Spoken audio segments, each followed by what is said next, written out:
What's up, guys? Good morning. It's becoming that winter time soon. What I wanted to do a video about is a heater in your guys' van. If you're driving a truck, semi-truck as well, and you don't have any kind of heat, this is very easy to install as well. So I recommend it. If you guys drive a Sprinter, I'll talk about the Sprinter part first. And if you drive a gas vehicle like a ProMaster, or if you're driving a Ford Transit, I'll talk about that one afterwards. So first, Sprinter, about between $140 and $170, you'll have a heater that's 5,000 kilowatts. It barely pulls any battery in 24 hours. You can leave it on for 24 hours and it's not going to drain the battery at all, even at full blast. Same thing with the self-contained unit. Sprinter one's first. The unit, I'm going to leave a link in the description for you guys for both of them. I'll put Sprinter and I'll give you a couple options. You'll just have to choose a display if you're buying one like that. And if you guys are driving a gas vehicle and you want a self-contained unit, then that will say gas vehicle. Sprinter always has a liter hose out. What this means is inside where you fill up your tank, on the left hand side behind the driver's door, where the fill up hole is, go under the vehicle and look right up above where the filler is, and there's a liter hose out. There's always a liter hose out on every Sprinter from 2007 up to 2021. It comes factory installed on there already, so very, very easy to use. You don't have to worry about filling anything, any extra canisters or anything. It just sucks it straight out of your tank. This is why I love the Sprinter for this. Super easy to install these heaters. I install it myself. I've installed it for other people already. Very highly recommended diesel heater because it's very safe, provides a lot of heat, does not drain your battery, keeps you super, super warm. 5,000 kilowatts is what I recommend. Do not get anything higher. You can get 4,000 kilowatts if you want. If your van is insulated, you're going to be very warm and keeping it at the very lowest setting. If your van is not insulated, 5,000 kilowatts is a lot of heat to put out, and you're going to be warm even if your van is not fully insulated or not insulated at all. I do suggest blankets, like right behind you, or curtains.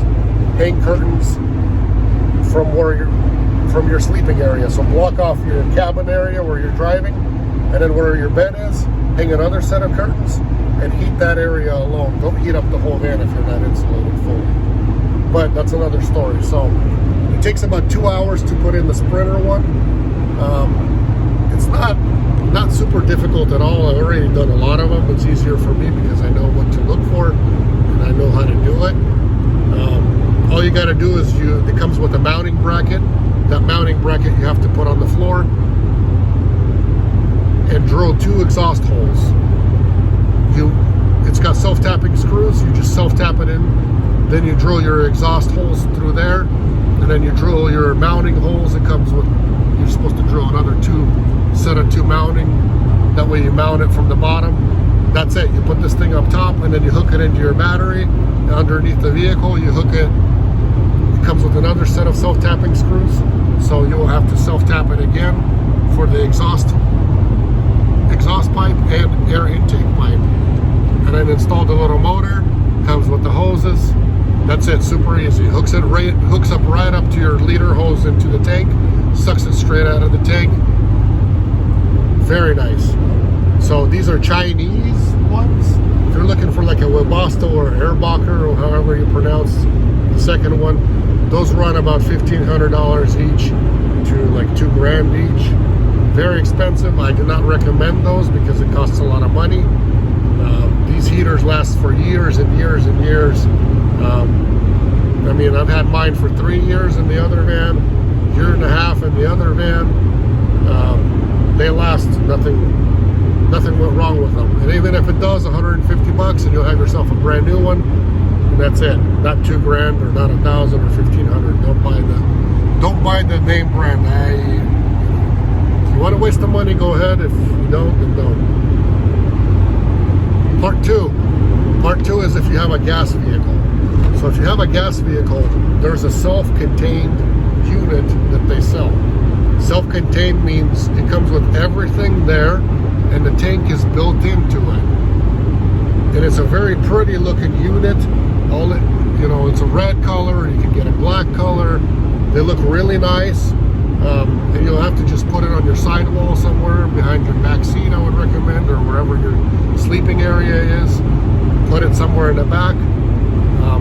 And you'll have to drill two holes for the exhaust, for the mounting plate, and for the exhaust and intake.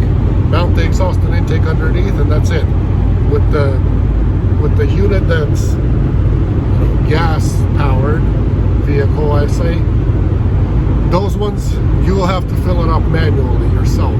It can take, I think it takes like 7 to 12 liters, depends on the unit. They take 7 to 12 liters of diesel, and you just have to carry a gas can with you, metal one preferably, that way you don't spill anything, and it doesn't, you don't have any fuel fumes inside. Just fill it up as you go, and that's it. It takes about a half a gallon, maybe 1 gallon in a 24-hour period, depending on what setting, how high of a setting you're set the heat to be. So it's very economical. It does not drain your battery. I'm telling you guys, you can leave it for 24 hours, and if you just have one battery in your vehicle, it's not going to drain it. It's not. This also works good for like snowmobile trailers. If you guys go snowmobiling, you want heat inside to dry your clothes and everything else. Put that in your snowmobile trailer, drill it somewhere in the corner, have your exhaust tubes go out, put your power out, hook it into your vehicles, bring power all the way to the back. That way you have it on the trailer too. Put a switch or however you want to do it, or just connect wires manually. It'll work both ways, it doesn't matter. So I'm going to leave the links in the description for you guys for the Sprinter. I'm going to put Sprinter, and then the gas ones I'll put gas vehicle, so you guys have a couple options to look at. You could also do your own research it a little bit more. There's various other types of, there's many out there on the market, and all the differences is the display, how you want your display to look. I prefer the simple displays, because that way, the less electronics, the more simple it is, the less of a chance you have of it to break or something go wrong with it, or the LCD display to stop working or some stupid thing like that. Then you can't turn it on. I like old-fashioned. I like knob styles, stuff like that. So it'll be your guys' choice. Links once again in the description. If you guys find this video to be helpful, I would appreciate a like, thumbs up, and a subscription if you guys can. Really helps with the development of the channel. So hopefully that's some useful info for you guys. Take care, God bless, stay warm, install a heater, and let's make that money.